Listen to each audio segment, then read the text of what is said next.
Hi, my name's Phil. I like talking about politics. So a foreign immigrant is openly saying that they want to bring down the British government.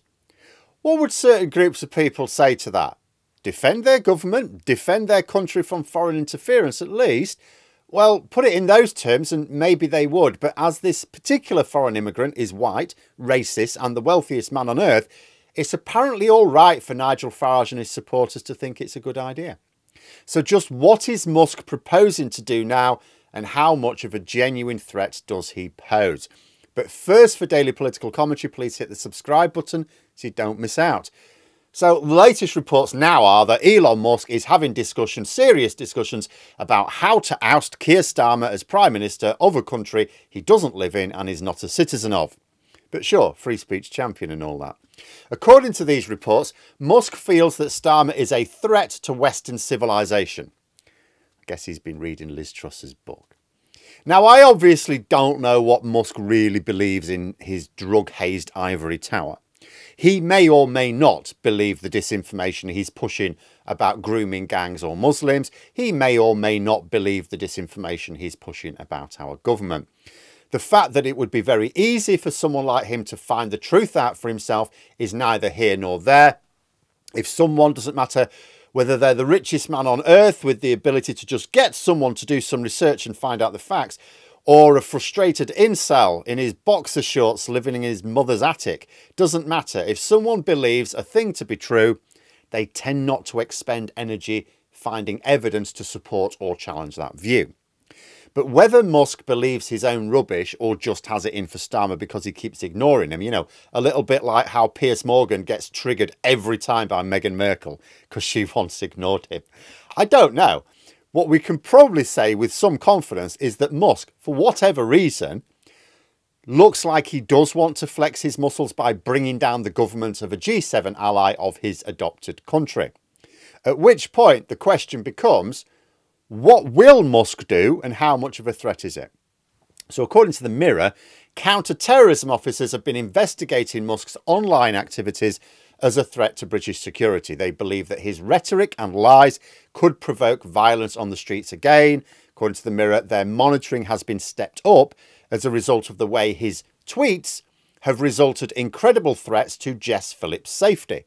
So straight away, we can say that when Musk casually tweets that a person should be harmed, that person is in danger.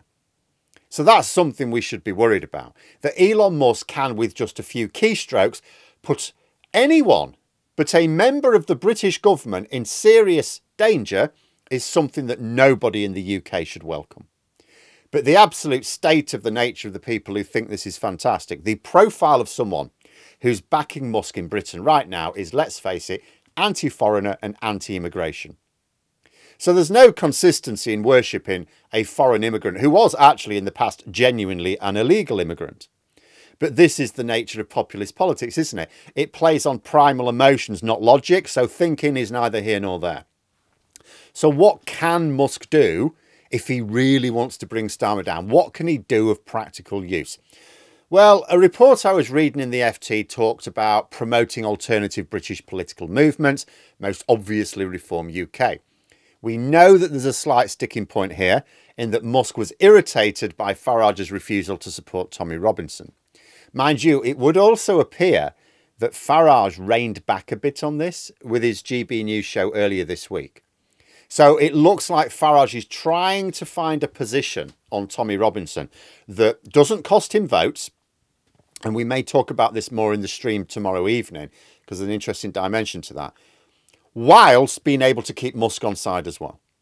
So could supporting groups like Reform UK oust Starmer, and how could that work? Well, it obviously can't directly oust Starmer. Due to the nature of our constitution, there are only 3 ways to get rid of him before the next general election. The first is he could resign. The second is that a majority of MPs could support a no confidence motion. And the third is that a majority of Labour MPs support an internal no confidence motion. Now, the idea of MPs supporting a no confidence motion is completely out because Labour have a huge majority. If Starmer is to be forced out, then the ones that doing so will be Labour MPs doing it internally.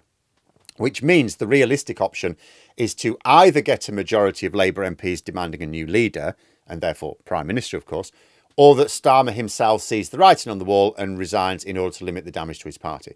But either way, Elon Musk will still be faced with a Labour Prime Minister. Now, for either of these two things to occur, Labour MPs would have to believe that Starmer was going to lose the next election and that it was pretty much nailed on, yes, he's going to lose, and that they had an alternative who could win it. And this is where Support for Reform UK, you might think, so how do you stop Labour looking like it's going to win the next election? Well, you need a political party that looks like it can win that general election. The Tories are unlikely to be in that position in a few years' time, so Musk is promoting Reform UK. It's really that simple. Now, although Labour are not doing well in the polls right now, remember, much of that is because people haven't seen the benefits of their policies yet, and you know what? They're very impatient. But they will before the next election. So in the normal course of events, Elon Musk is not going to oust Starmer. You know, Labour are at the moment in an uncomfortable position, and it's probably going to go on for another year or so. But you could argue there are two things which could happen, which could derail Labour's chances, which Musk might be able to influence. See, right now, we are seeing how vulnerable the UK is to volatility in the bond markets due to our larger capital flow and current account deficit. A nice little parting gift from the Tories. Thanks very much. And, you know, in no small part down to Brexit. So if Musk can persuade Trump to carry out economic policies which hurt the UK, then that makes Starmer's reforms more difficult to carry out. But Trump doesn't hang on every word Musk says. In fact, according to some recent reports, he's getting a little bit irritated about him. And Labour and the Foreign Office will attempt to show how working with the UK will benefit Trump personally, because that's ultimately what he cares about. The second and more insidious method could be to attempt to stoke up violence on the streets again.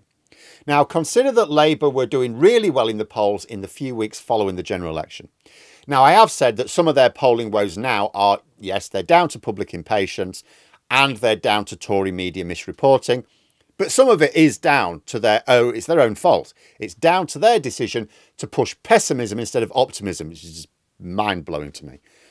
But their poll rating also seemed to take a hit during the riots as well, even though the public tended to approve of the government's response. The fact is, people do not like their communities being violently attacked, and any government at the time is going to take a hit from that. If Musk can keep stoking violence, then in his mind, he may feel that Starmer's credibility suffers as people just want a government that will keep them safe. But where this tactic falls down is in the way that Starmer has already, twice, once as Director of Public Prosecutions and once as Prime Minister, put down violent disorder fairly ruthlessly. There are only so many people willing to kick the shit out of their communities because of Elon Musk's lies if it means going to prison. And it's not like Starmer's just going to sit back and allow the ketamine kid to wreck his plans. Right now, there are some of us who think Labour should be prioritising action against not just Musk, but as Ed Davey said on Wednesday, any foreign oligarchs trying to buy our politics, because he's not the only one. He's just now the most imminent danger. Well, if Labour felt that Musk was posing a credible imminent threat, then surely they would prioritise it. After all, you don't really care if some of the public think it's a political witch hunt if you're facing an existential crisis. A little bit like, I suppose, being violently threatened by someone. Like, you're going to fight back, you're going to smack them in the face and kick them in the balls and not really worry about how it looks in court until you're safe. And then there's the other dimension. The public did not approve of the street violence last summer. They mostly blamed the role of social media in driving it. Now, if Musk really goes for it, he may not realise that although the nodding dogs following him on Twitter will approve, the vast majority of the British public, who already see him as an agitator, will see him as a threat to our national security. And that means anyone backing him in British politics will suffer. Basically, Nigel Farage, at the moment, we know, is distancing himself from Tommy Robinson because the voters he is chasing do not approve of those who incite violence, and Tommy Robinson does. Well, Farage could find an association with Musk just as toxic if he is seen driving violent action. So looking at it all logically, it seems unlikely that Musk will be able to destabilise the government. That being said, he can still do a lot of damage to both our politics and society. And I still hope the government starts seeing that in the long term you know, the threat that they pose. But there we are. Those are my thoughts. Let me know yours in the comments below. If you've enjoyed the video, please click the like button and subscribe for further content. If you'd like to support the channel further, you can click the join button for memberships. Thanks for listening, and until next time, I'll see you later.